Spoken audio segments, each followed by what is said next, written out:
Welcome to day 2. It's the Paganini 5 challenge. Hi, my name is Lynn Kuo, and welcome back from day 1. I hope you had a good time in day 1, so feel free to watch the replays. I'm going to introduce myself again. If you're new, welcome. Paganini 5 challenge. My name is Lynn Kuo, and I'm the assistant concertmaster of the National Ballet of Canada Orchestra in Toronto. Today is all about arpeggios, scales, and shifts. And in particular, we're talking about the outside sections of the Paganini Caprice No. 5, right? All the big, fast scales and big, fast arpeggios. Okay, let me know what happened yesterday for you in terms of day 1. Yesterday, we were talking about bulletproof intonation. Let me just invite the newcomers to download the guide if you don't have it already. And if you don't, you go to this URL that you see in the bottom.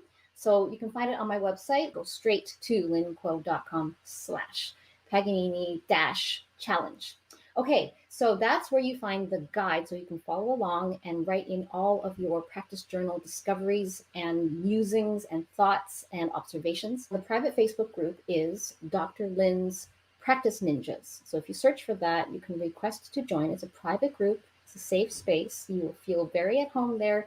No one's going to be animated if you're a beginner or a professional. We are all one big, happy violin family. So please join and join in the fun. So if you have your Paganini score, or even if you don't, we're going to take a look at some principles of building arpeggios and scales. And then on day 3, which is tomorrow, we are going to be building speed. Okay, so today is not about speed yet. Today, I want to focus on building good foundations first before we get to speed. I know you want to get faster. I do too. I always want to play faster. And I've discovered through my practicing of this caprice that I wanted to race out of the gate very fast. I wanted to play just as fast as Augustine Hedlich and Leonidas Kavakos. I just wanted to be so fast. But I realized, wait a second.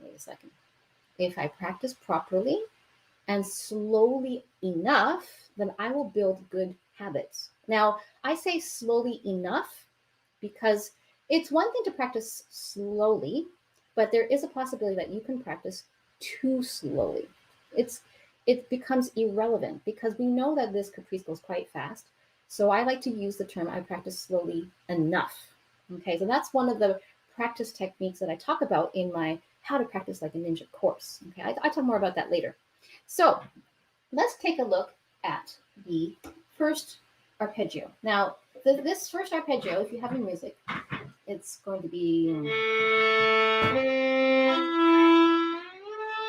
So we have this shift here. Now, I just want to talk about the mechanics of shifting, first of all. Now, it may be something that you do quite naturally. And honestly, I was never really taught the mechanics of shifting for a very long time. In fact, decades. But let's talk about this. What exactly is involved in shifting? The finger, the one, is going to another one. So there's different categories of shifting. This is categorized as a same finger shift. One shifts up to the one, same finger.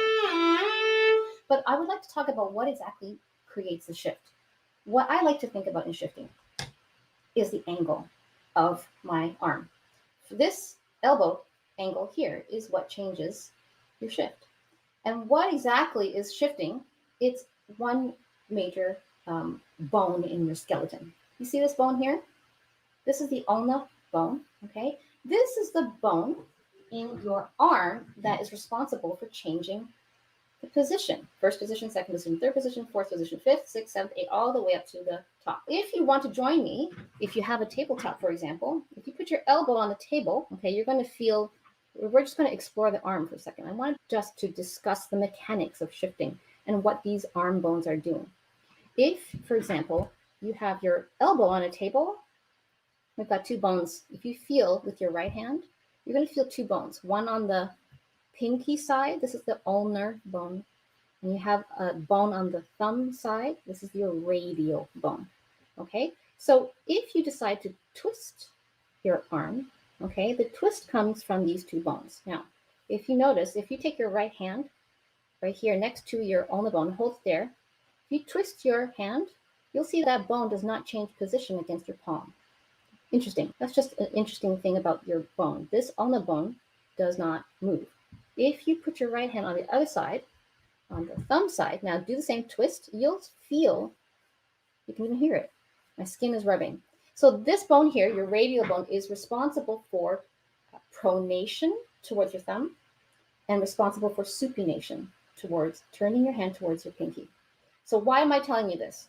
I just want to point out to you the functions of your bones, okay? So the ulna bone is the bone that's responsible for shifting this way, up, shifting up the instrument, and shifting down the instrument. So this is actually very helpful when we get to day 3, when we're going to build speed. So for now, if you join me, I'm just playing it very slowly. If from here, the first position, I want to get to A, so the fourth position, A. If you remember from yesterday, the AHA strategy for intonation, the first A stands for audiation. So I'm pre-hearing my pitch.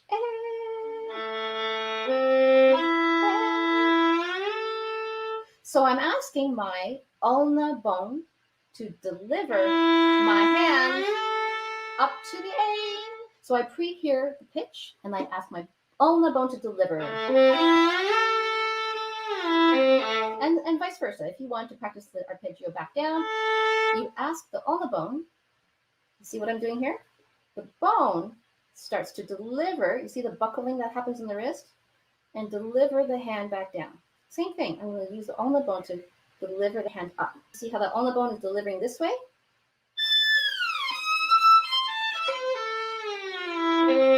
Okay, so I think of the principles of shifting in that way.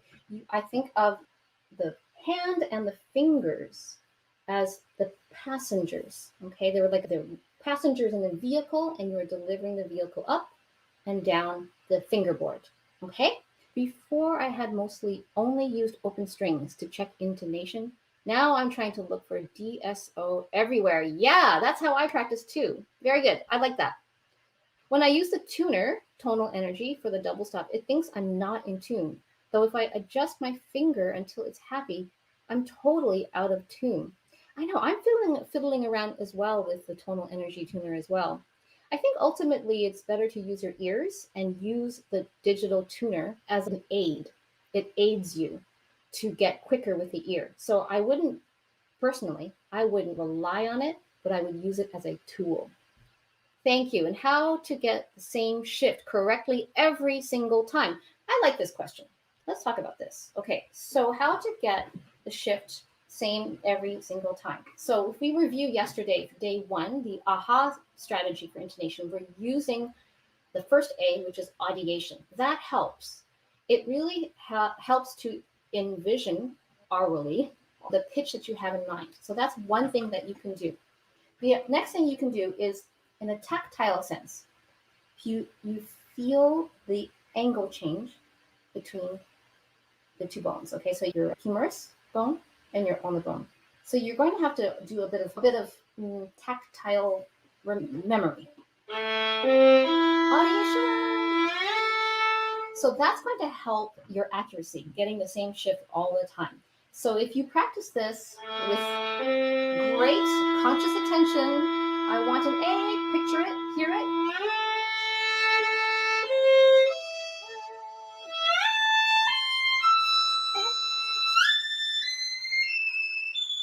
Okay, so that's a little bit, I need a little bit of work on that. But so one thing is to pre-hear the pitch. 2 is to try to memorize physically what it feels like. 3, here's a third tip. This is what I learned from the teacher at University of Toronto, Mr. Laurent Fenivesh. So let's say you're going to do this. What I'm trying to do is memorize the palm print of the shoulder of the violin. The shoulder of the violin and the palm of my hand will meet at a certain point. And I begin to memorize what fourth position feels like. Here's my double stop opportunity. I'm going to play in unison. And I'm memorizing. So every hand is different. Every body is different. All of our proportions are different. So you will have to memorize your particular palm print. For me, mine's right there. You probably can't see it, but I can see where the violin crossed my hand. Okay, so those are 3 things that you can do. And then simply the fourth element is to repeat, consciously repeat, so that you are consciously practicing with intention and you are not practicing sloppily. Continue to repeat that, then that is going to detract from your accuracy. Okay, so we will talk more about building speed and accuracy tomorrow. Can we slide the shift? Hear the shift sound? Okay, that's a great question. And I knew I would have to go through a lot of questions today about shifting. So yes, when you are practicing shifts, I use the audible shift for practicing purposes only. And while I'm listening to the distance of the shift, let's see here.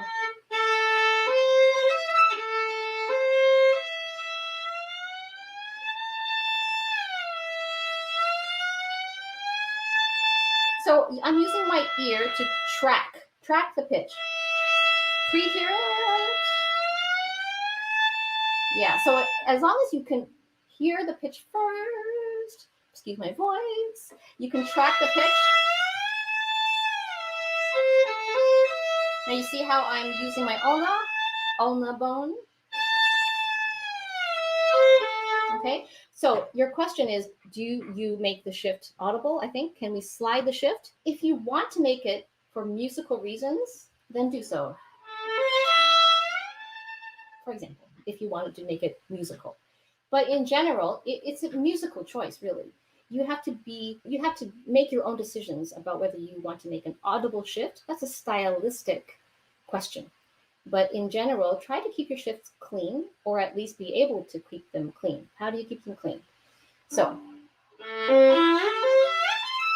part of it is the bow, and part of it's the left hand. So timing of the shift, if you wait the last second, then you will hear less slide. If I do that slide or shift slower, you will hear more. So timing is one, okay? Another is the bow. Now, if I slow the bow down to barely a crawl, so basically a slow bow plus a fast finger, then you will be hiding the shift. And as you can probably hear, you're also hearing that I reduce the pressure of my bow as well. So I'm taking the pressure down to a very minimum pressure and the speed of the bow to a very slow bow. So slow bow, very little pressure, but a fast left hand.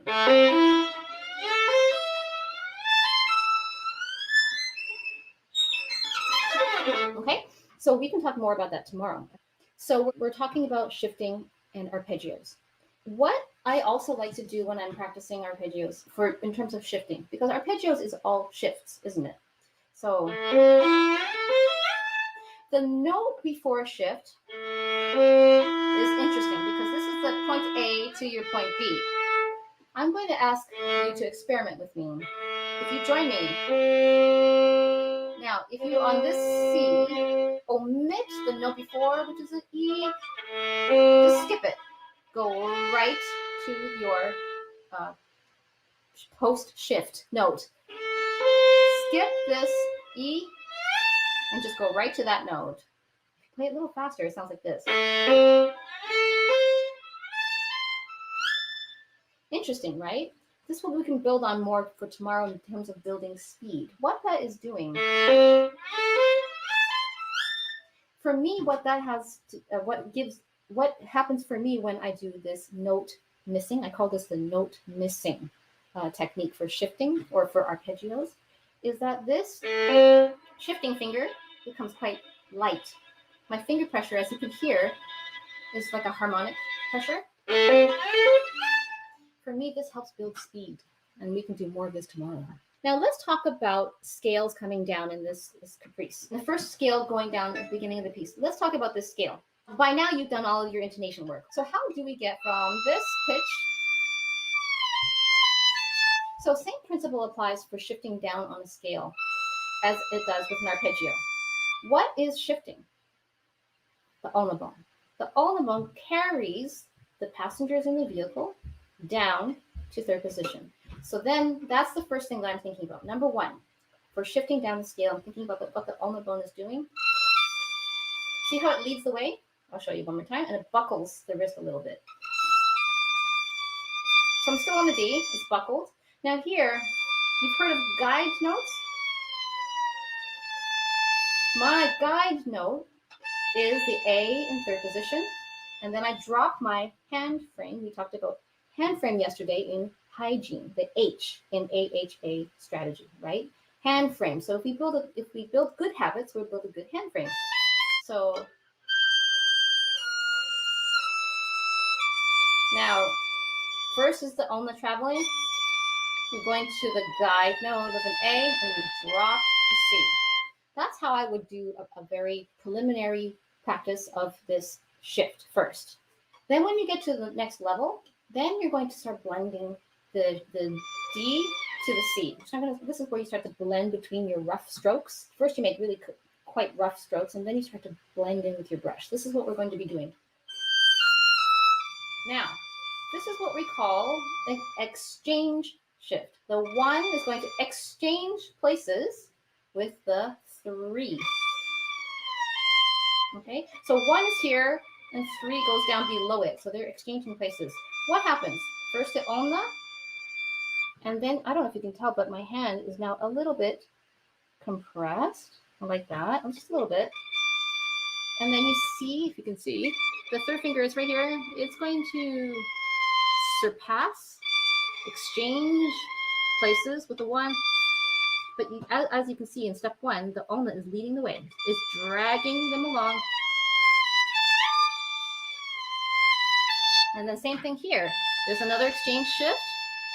So my ulna is leading the way so that my 2 can surpass it and drop it here on the G sharp. And as you can see, my first finger is in good hand frame, already prepared for the F natural. And you're going to see in day 3 tomorrow that we're using good hand frame to build speed. Okay. Okay, so we're using good shifting principles that are built on DSOs, what we talked about yesterday, double stop opportunities. We're taking a good hand frame, which is capable of many DSOs. Okay, all of those are double stop opportunities, which build a very excellent hand frame. When you practice with those DSOs in mind, you are constantly creating a beautifully consistent hand frame, which comes in handy when you want to. There's a hand frame here, and then you see how I'm dragging my hand frame down. So if you happen to, let's say, change the shape of your hand frame when you are sliding down, because you have trained your hand through double stop opportunities, your hand will remember a good hand frame and go back. There's a good hand frame there. I'm trying to make one anyway. And you see how my ulna is leading the way again to make an exchange shift. Exchange shift. Again. And then we're home free. Okay? Now, one more thing about scales and hand frame. Even if you are just staying in one position, whether you're just here,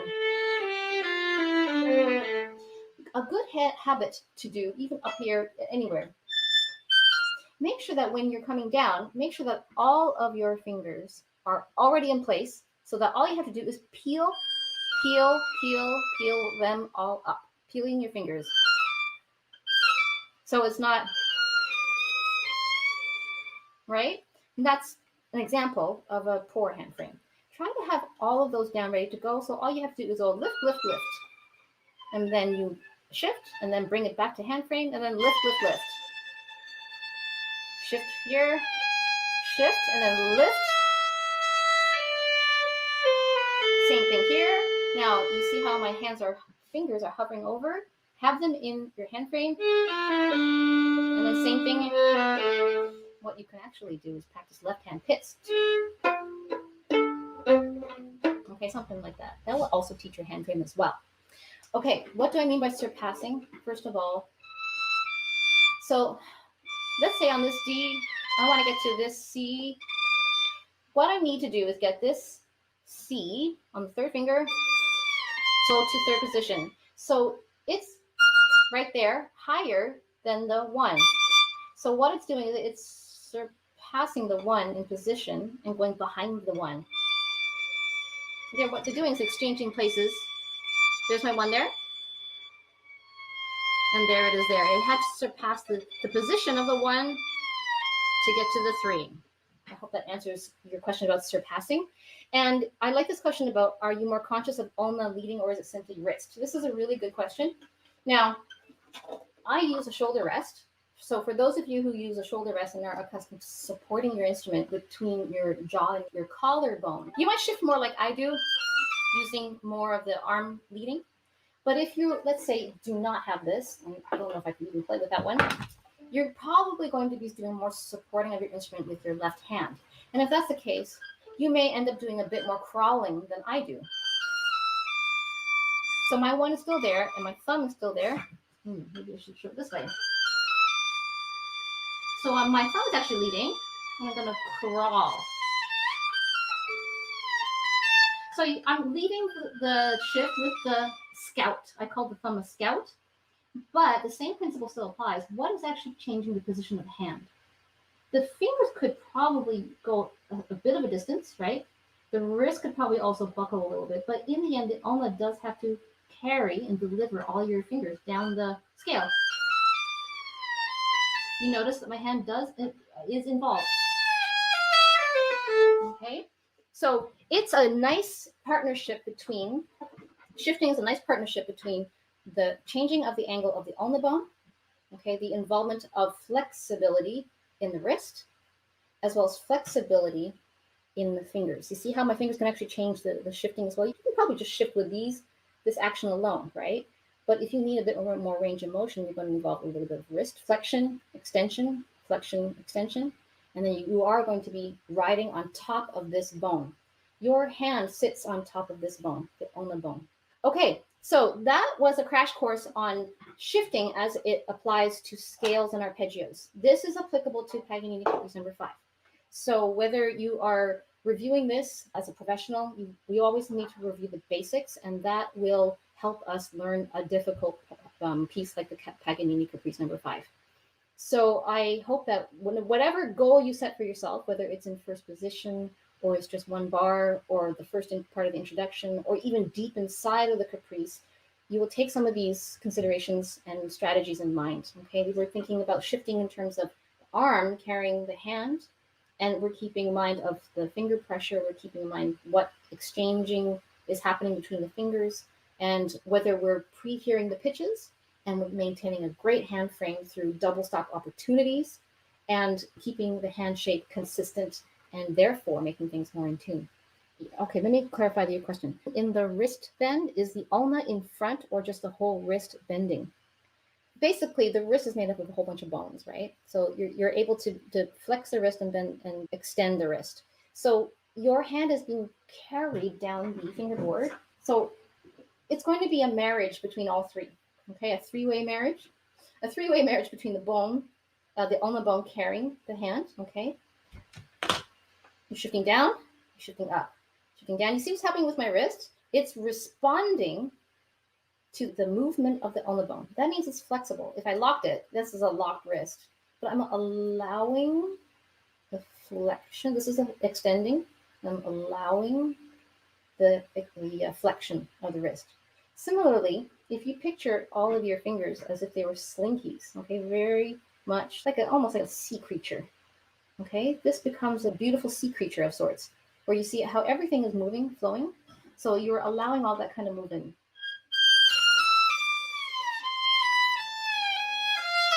So what I'm trying to do is make this very fluid. So let's say I'm up here, here.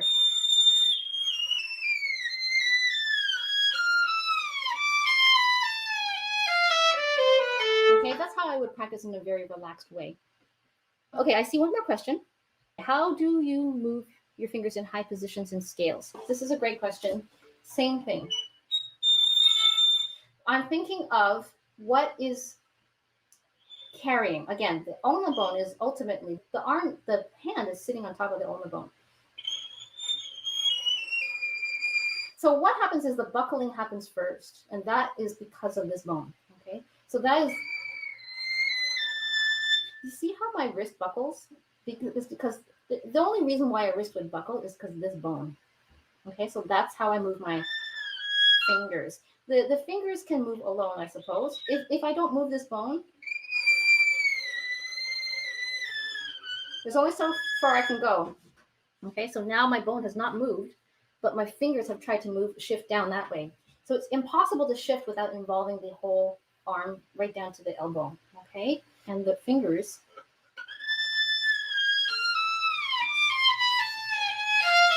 are being dragged along in their journey. So I always think of delivering my fingers they're sitting on top of the arm bone. Okay, are you substituting fingers as you descend? Substitution shift, no. Substitution shift meaning you're on one note and you're changing the finger, but you're staying on one note.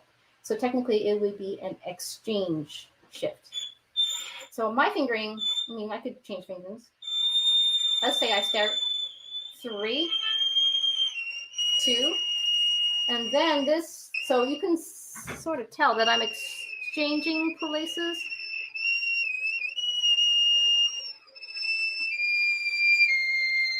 Exchanging places here. Sorry, I can't really see. Exchanging.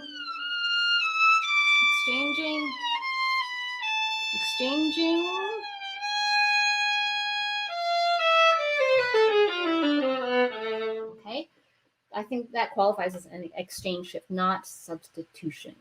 My fingers can't fit closely enough to be in tune. You know what? I have small fingers and I also have trouble tuning up there too. So then one of the tips that I said earlier is to make sure your finger pressure is super light. You don't want to go into so light that it's harmonic, but you want to make sure that it's light enough so that you're able to be nimble and fleet. You'll have better chance of getting squeezing in all those fingers inside of those pitches if they're really light. I just have to lighten my finger pressure. So if you were to consider a finger pressure between 0 to 1 to 3 to 4 to 5 being the deepest, then probably 3. We'll talk about more of that tomorrow in speed. Okay. One more question. Do I have to bend the wrist even at faster tempo? You know what? I wouldn't think too hard about it. When you start to increase tempo, you're not going to be focusing on bending your wrist. Basically, the answer to your question, when you're going that fast, things will become automatic. So you're training good choreography when you are practicing in slower tempos. Not slow that it's irrelevant, but slow enough so that you build in good choreography. Okay. Then when you start building speed, those healthy movements in your choreography will become natural. And they'll become natural when you increase speed. Then you won't be thinking about it so consciously. You can't run before you crawl, and we need to crawl first to walk, and then we're going to examine our walking technique. This is what we are covering today. We've examined the technique of our walk before we can run tomorrow. It was a pleasure to spend this time with you, and I will see you tomorrow. Please bring your fast fingers for tomorrow. We're going to be building speed. Okay, see you tomorrow.